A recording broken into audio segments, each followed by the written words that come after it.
Sasha Sagan, thank you so much for joining us at our Shabbat gathering here online.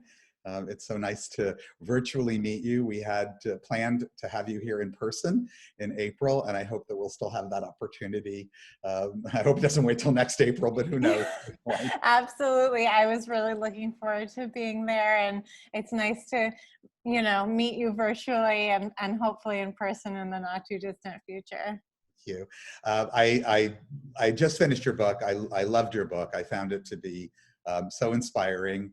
I just want to say your dad was a hero to me as a youngster. Of course, we all knew him from Cosmos and everything else. Yeah. But as I went through my spiritual journey, which involved a lot of dealing with belief in God and all that kind of thing, he was a voice of skepticism, but he was never really a voice of ritual encouragement and that kind of thing. That I didn't find in your dad. What brought you to this appreciation of that? And you describe it in your book, and I hope you share it with us. Yeah. Well, thank you so much. It's my parents raised me with this enormous sense of wonder and awe, and all the beauty, the appreciation for all the beauty that nature, as seen through the lens of science, as revealed by science, can bring. And that is, for me, has been really fulfilling as a philosophy and a worldview and a source of a lot of joy. But it's missing those rites of passage and celebrations, and maybe most of all, processing grief.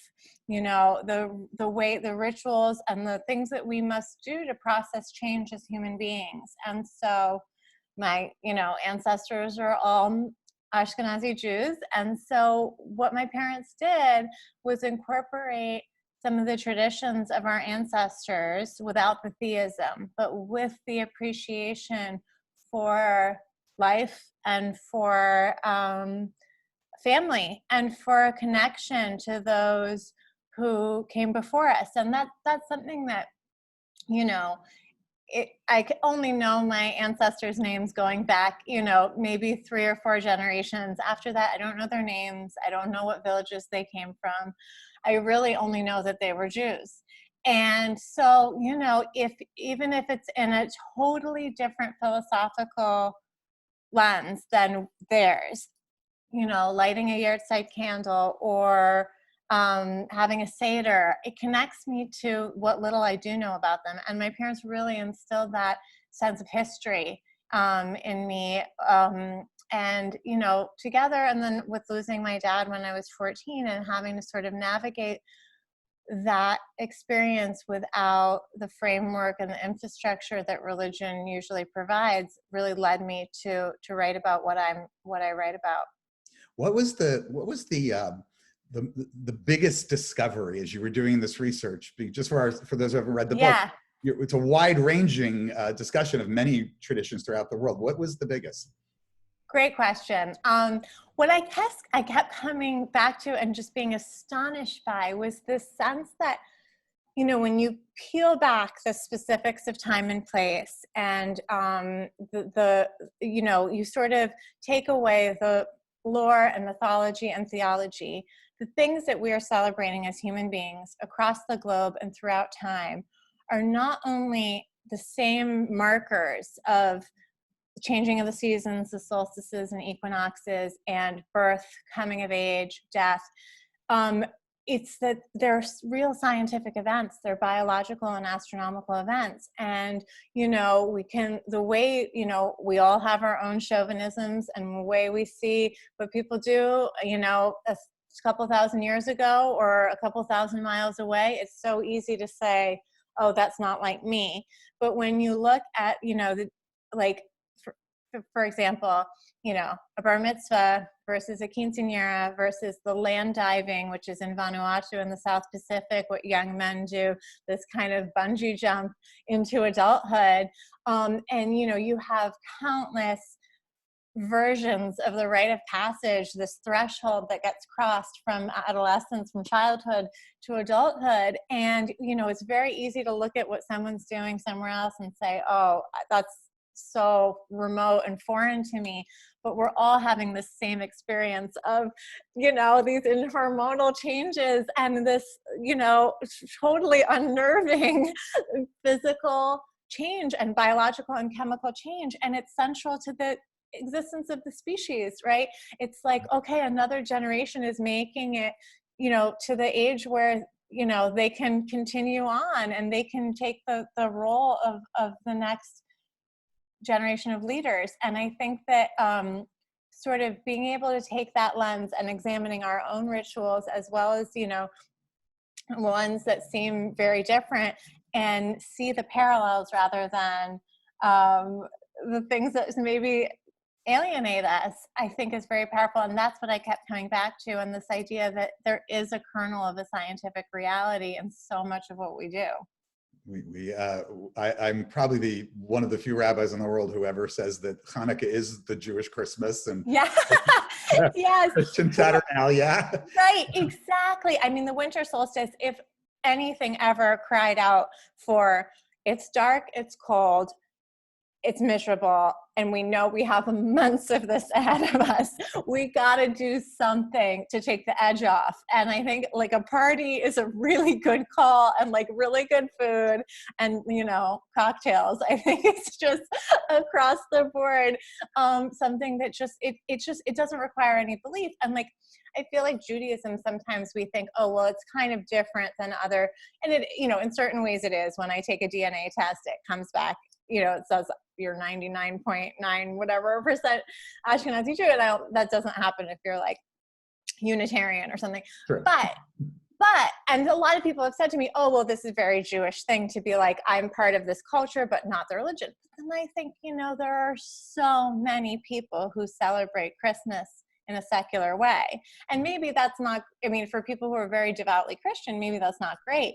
But we do all have this relationship, or many of us do have this relationship that is like, well, there's the traditions and the stuff you love because it reminds you of your grandparents. And then there's the stuff that's theological. And sometimes those part ways, but we still carry on the traditions with a maybe more science-focused modern philosophy.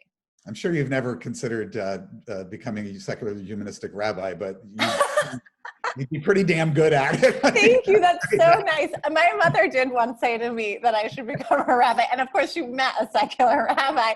So it's not that it's never crossed my mind. Maybe I'll when my daughter's a little older, I'll have to consider going back to school. Not out of the question. All I can say is you would be a very welcome addition. You know. Thank you. The navigating of these kinds of traditions and the ways that they connect you with your daughter and clearly with the generation that will come after, and then the way they connect you to your parents, and even you speak about inhabiting, I think it's your grandmother's yes. reality, and that yes. When you had the opportunity to play her in a scene on The New Cosmos. And yet you also speak about the change and evolution of these kinds of things. Do you see some tension there? Some people do.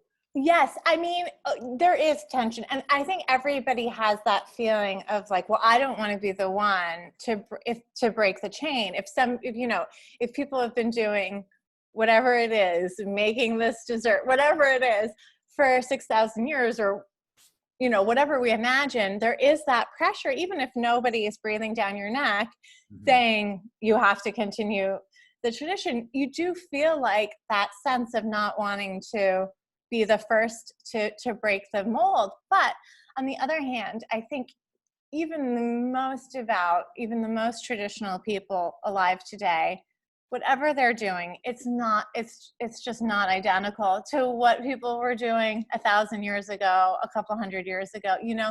And I think there is really a metaphor here that relates to science, which is that for something to survive, it must adapt and evolve. And, you know, there is, my mother always says, and I always quote her, there is no refuge from change in the cosmos.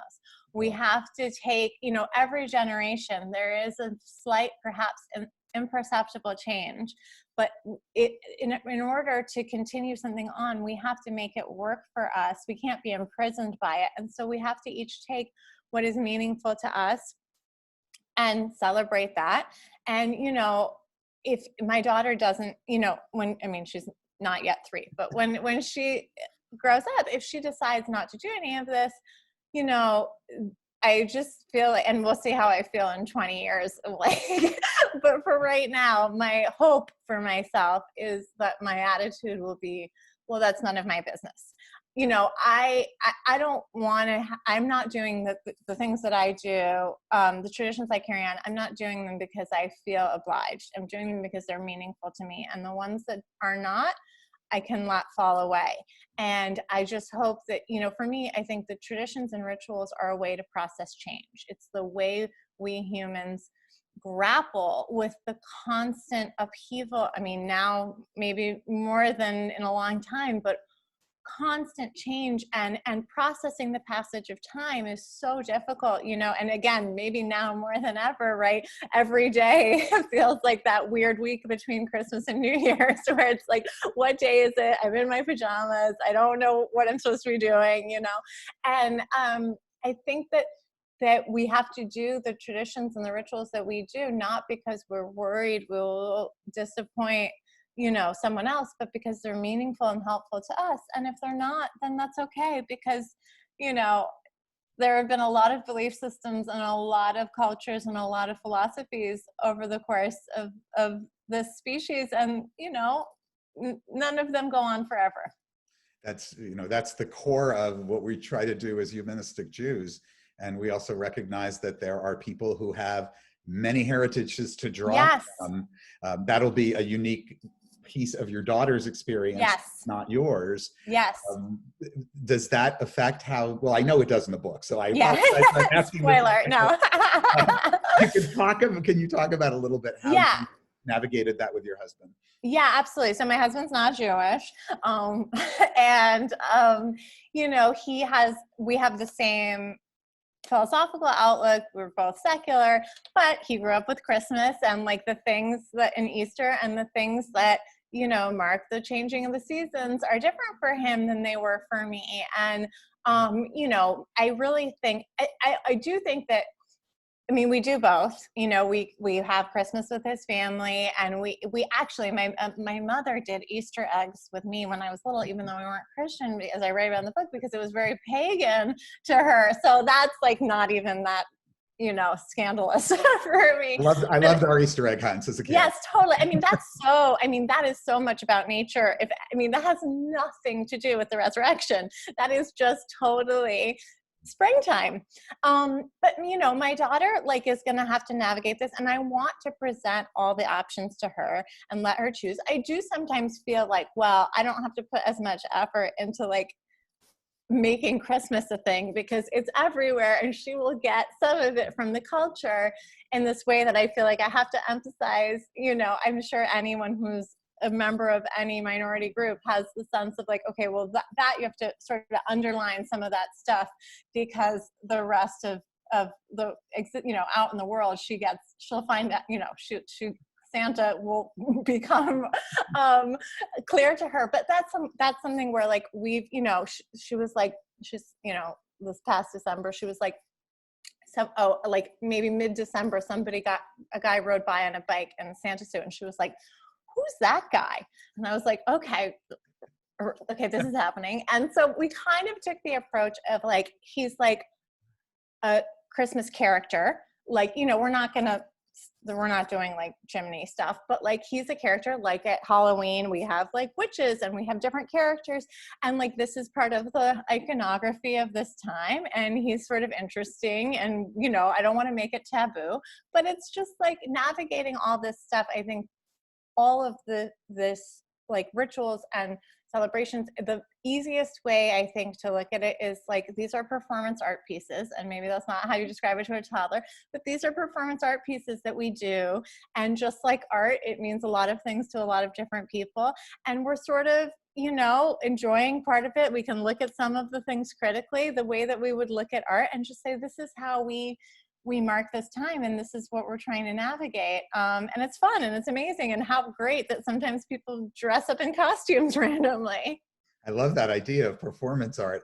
I had never thought about what I do with all these rituals as performance art, but that's And what it is. And it's like at a wedding, you know, you can really see it, right? This is like this thing. And it's so funny because we see, you know, we don't see it as like a play, but it is a play. It is, and it has all the elements of theater of like, this is, you know, you have a costume and you have lines and you have a set, and these are things you work on and create together and rehearse, right? Rehearsal dinner, right? Like all of these things. And it's like, and I think there's a connotation that if something's art or a play, that it's not real. But I think that that's how we tap into some of the most truly deepest, realest parts of human existence.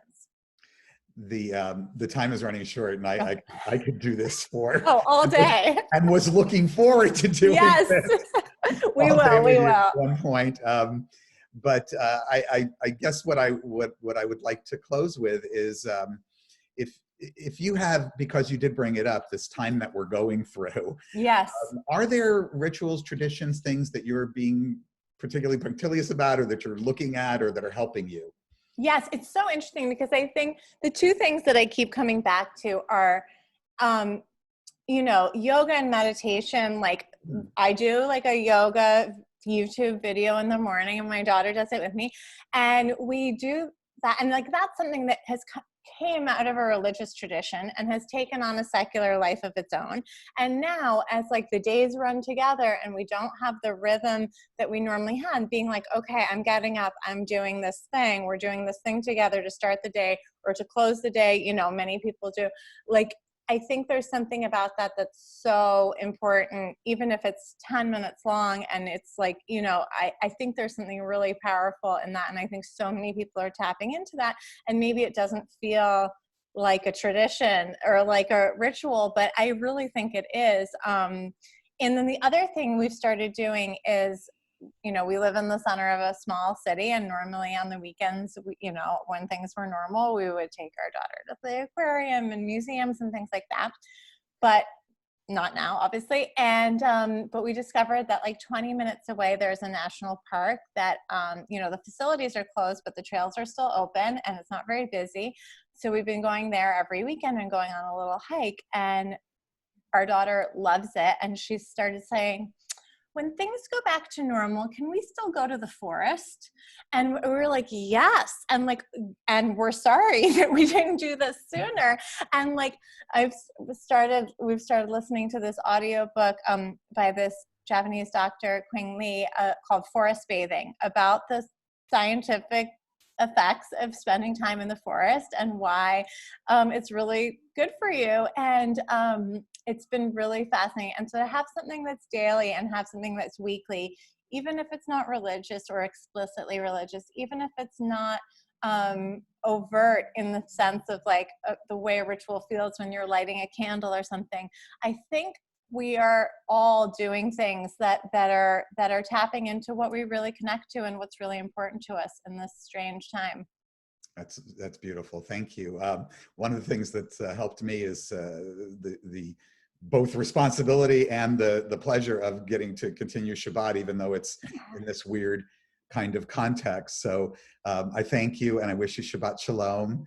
And thank you. Look forward to the time we can be together in person. Me Thank too. you so much for joining me for this. My pleasure. Shabbat Shalom. Thank you. Thank you.